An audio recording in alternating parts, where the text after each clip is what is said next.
vous êtes aussi édifiés pour être une habitation de Dieu en esprit. L'église est-elle physique, s'il vous plaît? Nous sommes édifiés pour être une habitation, c'est-à-dire une maison. Comment? Une maison de qui? De Dieu, ce n'est pas de l'homme, parce que ça n'appartient à aucun homme. Voilà pourquoi nous ne serons jamais en paix, je vous le dis. Et nous serons persécutés, on ne nous regardera jamais comme étant église de Jésus-Christ. Pourquoi? Parce que la révélation de notre message vient de la même révélation des apôtres. Et ils n'ont pas été regardés comme étant église ou comme étant serviteurs de Dieu. Comme disait l'apôtre, inconnu, quoi bien connu. Une habitation de Dieu en esprit. C'est-à-dire, est-ce qu'on peut déclarer une habitation de Dieu en esprit? Une habitation qui est en esprit, est-ce qu'on peut déclarer cette habitation-là? Et on va déclarer ça où et comment on va présenter cette habitation? Puisque c'est en esprit. Et quand vous voyez des pasteurs qui ont des diplômes docteurs, ce sont des ignorants. Ce sont des gens ignorants du mystère de Dieu. Ce sont des plaisantés.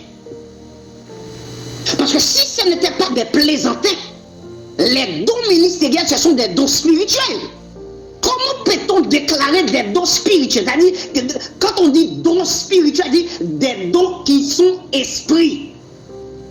Or, qui joue ce rôle-là? Laissez-moi regarder l'autre Bible, parce qu'il me faut plusieurs Bibles. Qui constitue ces dons-là? Qui constitue ces dons-là? On m'a dit que c'est le même esprit qui joue ce rôle.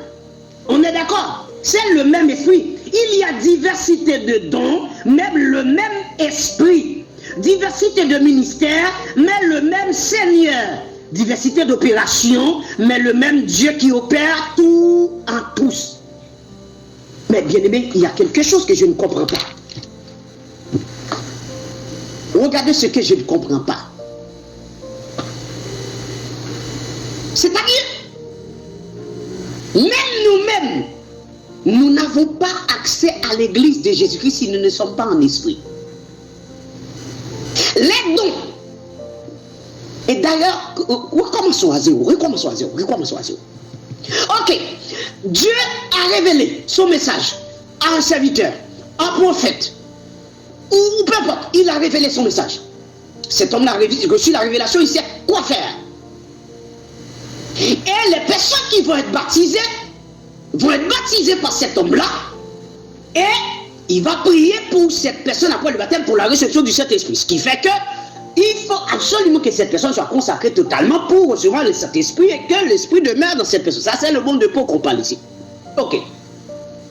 Les dons spirituels, parce qu'il y a une différence entre les dons ministériels et les dons spirituels. Les dons spirituels, c'est toute l'assemblée. Les dons ministériels, il n'y a que les ministres, les dirigeants, qui ont pas à ces dons ministériels, parce qu'ils ont ces dons pour perfectionner, pour édifier l'église, pour conduire l'église à l'unité de la foi et à la connaissance parfaite du Fils de Dieu. Ok. Mais lorsque nous aurons fait partie de cette église-là, quelles seront les formalités, les éléments, les choses que nous allons accomplir, les œuvres que nous allons faire dans cette église-là? On nous a dit, Éphésiens 2:10, ces œuvres-là, avant la fondation du monde-là, avant même, Dieu avait préparé tout ça. Ok. Donc, je dois être en esprit pour adorer Dieu, parce que Dieu est esprit. Ok. Donc quand Jésus-Christ dit « Je bâtirai mon église », il ne parlait pas d'un bâtiment physique. Pourquoi? Parce qu'il était lui-même la pierre sur laquelle la base de l'église devait être posée. Éphésiens 2:20. de la construction même de l'édifice. Ce sont les disciples qui, par Jésus-Christ, en celui lequel l'édifice bien coordonné s'élève pour être ce temple-là, un temple saint, et qui fait de nous cette habitation de Dieu en esprit.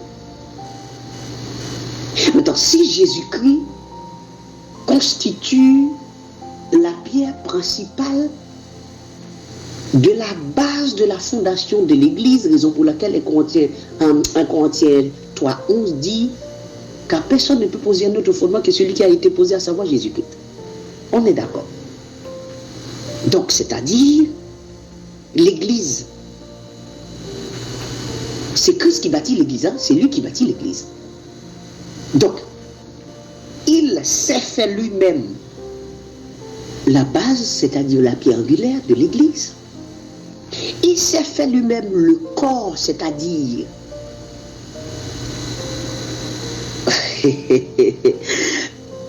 vous voyez? Mais si Jésus-Christ est la pierre, et nous sommes qui? Nous sommes quoi dans cette construction? Nous représentons quoi?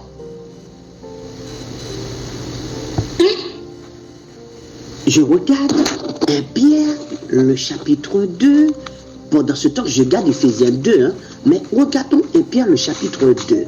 J'aimerais comprendre quelle est notre position dans la construction de l'Église.